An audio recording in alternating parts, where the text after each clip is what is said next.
Nakilahok si Police Brigadier General Jimuel F. Siason, Acting Deputy Director for Administration at Chairman ng Government of the Philippines sa PPCRB BARM Stakeholders Meeting na may temang Shaping the Future of BARM na ginanap sa Dusit Tani, Manila sa Makati City.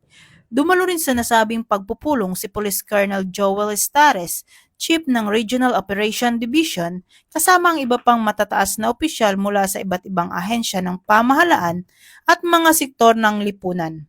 Layunin ng pagpupulong na higit pang palakasin ang ugnayan at kooperasyon ng iba't ibang sektor upang maisulong ang aktibong partisipasyon ng mamamayan at mapanatili ang integridad ng demokratikong proseso sa Bangsamoro Autonomous Region and Muslim Mindanao.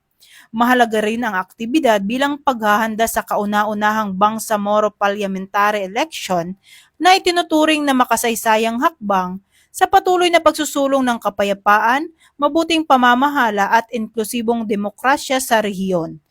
Patuloy namang nakikiisa ang Philippine National Police sa mga inisyatibong naglalayong matiyak ang ligtas, mapayapa at maayos na pagdaraos ng halalan sa Bangsamoro Region. Mula dito sa Campo Crame, ako ang inyong PNN correspondent, Patroluman Dara Palogni, alagad ng batas, tagataguyod ng balitang pulis.